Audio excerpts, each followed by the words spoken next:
네, 김요한입니다. 같이 말씀 묵상하겠습니다. 이 시대의 참된 종, 하나님의 사람은 누구일까요?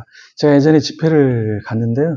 집회 말씀을 여러 번 나누고 마지막 날이 되었는데, 그 마지막 날 담임 목사님이 이렇게 나오시더니, 이런저런 이야기를 하다가 저를 이렇게 초청해서 강대상 위에 오게 하고, 자기에 대해서 어떻게 생각하는가, 이것을 좀 이야기해 달라, 이렇게 이야기했습니다.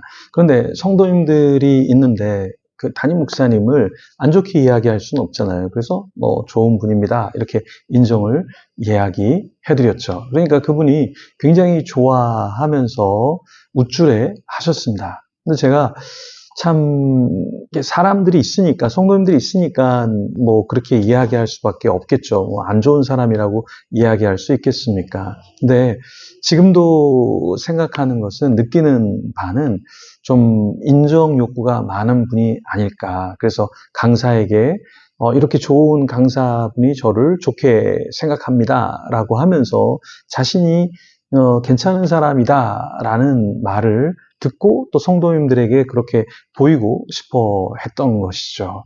근데 게오르크 프리드리 헤겔이라는 사람은 인간에게 인정받고자 하는 욕구가 있다. 그것을 인정투쟁이다라고 이야기했습니다. 그러니까 자기 의식은 다른 자기 의식으로부터 인정받을 때 비로소 완성된다라는 이야기를 했는데요.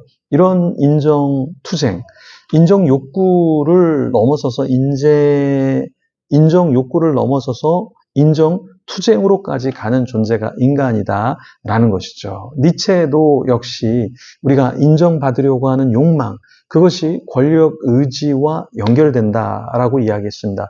왜 인간은 권력을 갖고 싶어 할까요? 그 권력을 갖고 있으면 수많은 사람들이 그 권력 때문에 굴복하게 되고 인정을 할 수밖에 없다라는 것이죠.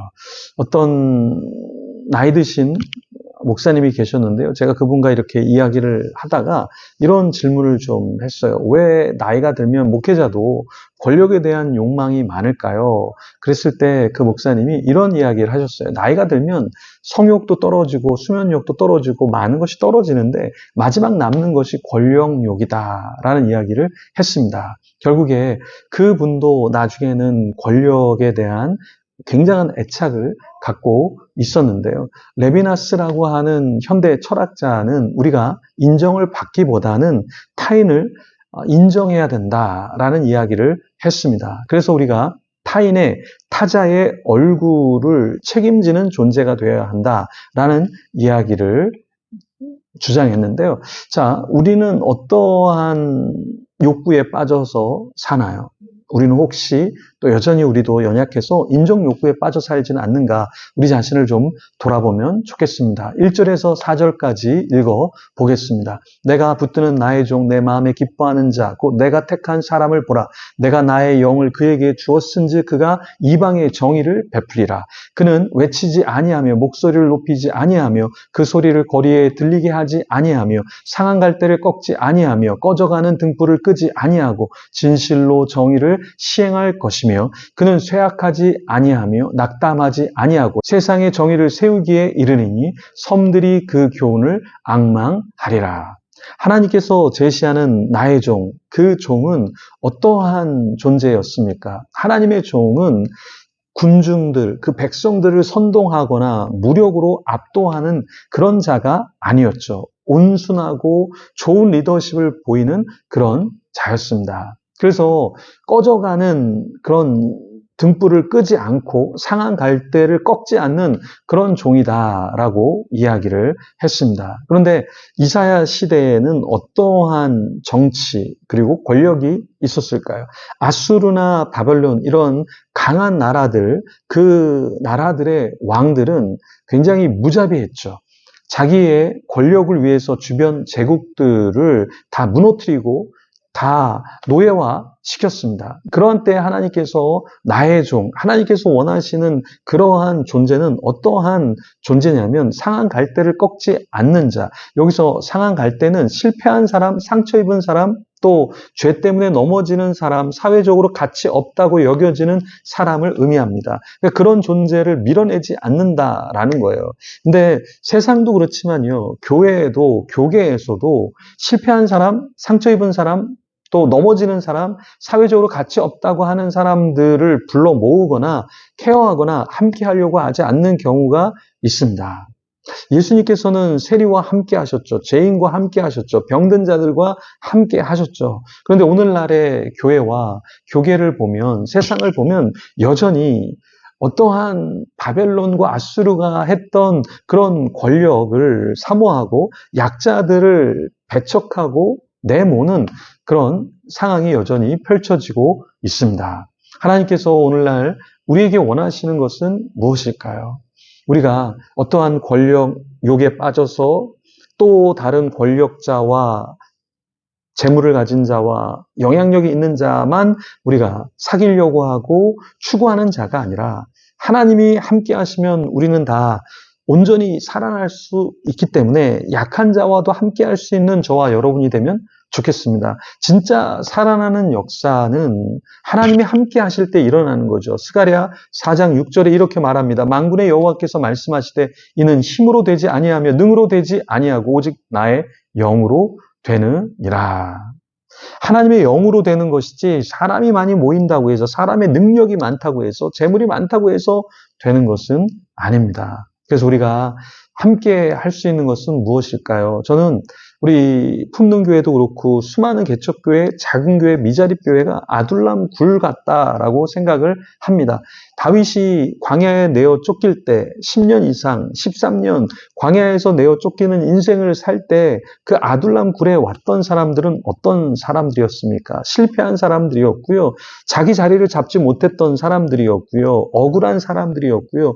가난한 사람들이었습니다. 그런 사람들이 모여 있었지만 나중에 하나님이 역사하시니까 다윗은 왕이 되었고 그 왕으로 되어진 다윗과 함께 했던 사람들이 나중에 요직을 차지하게 되죠.